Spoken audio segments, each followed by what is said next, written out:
Hello दोस्तों, कैसे हैं आप सब। और कल है दोस्तों तीज, इसलिए तीज की आप लोगों को बहुत शुभकामनाएं। और दोस्तों कल इससे पहले मैंने वीडियो डाला था तीज की पूजा विधि। आज दोस्तों हम बात करेंगे हरियाली तीज व्रत कथा की।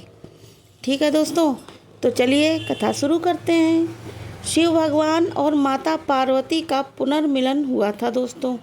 वह दिन हरियाली तीज का था दोस्तों। पर हाँ, एक बार शिव भगवान ने पार्वती को पुनः मिलन की बात याद दिलाने के लिए तीज की कथा सुनाई थी। भगवान शिव ने कथा सुनाते हुए कहा कि पार्वती, तुम मुझे पति के रूप में पाना चाहती थी। तुमने हिमालय पर्वत पर कठोर तप करा। तुमने गर्मी, सर्दी, बरसात सभी कष्टों को सहा। इसे देखकर तुम्हारे पिता बहुत दुखी थे।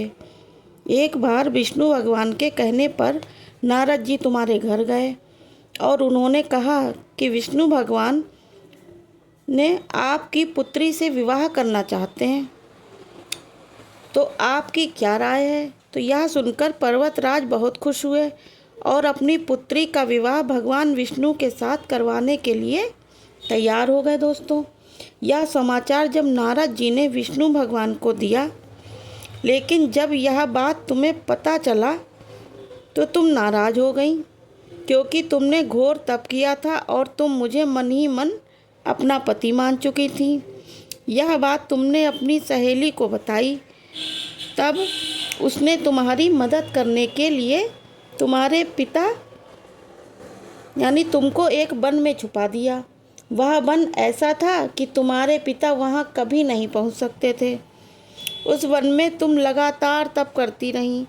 पर्वतराज तुम्हारे न मिलने से बहुत परेशान थे। वह इस चिंता में थे कि भगवान विष्णु अगर बारात लेकर आ गए और तुम नहीं मिली तो भगवान विष्णु नाराज हो जाएंगे।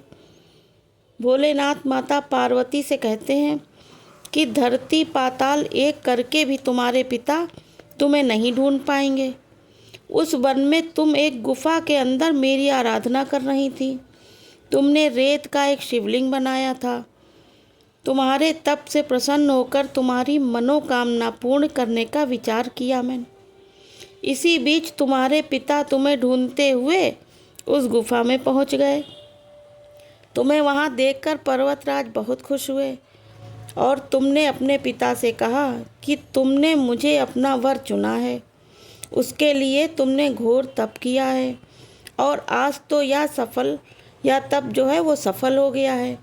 भोलेनाथ ने मेरा वरण कर लिया है।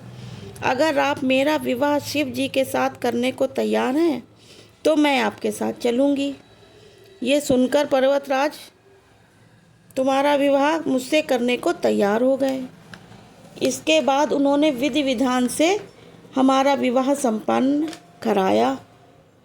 हे पार्वती, जिस तरह तुमने हमारे लिए कठोर तप करा और हमारा विवाह संपन्न हुआ, उसी तरह अगर कोई स्त्री इस हरियाली तीज का व्रत पूरी निष्ठा और श्रद्धा के साथ करेगी तो मैं उसकी मनोकामना पूर्ण करूँगा और मनवांछित फल प्राप्त करने का आशीर्वाद दूंगा और अखंड सौभाग्य का वरदान दूंगा।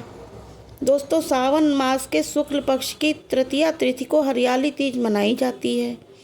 इस दिन महिलाएं पति की लंबी उम्र की कामना और अखंड सौभाग्य के लिए मां पार्वती और भोलेनाथ की पूजा करती हैं। जय भोलेनाथ।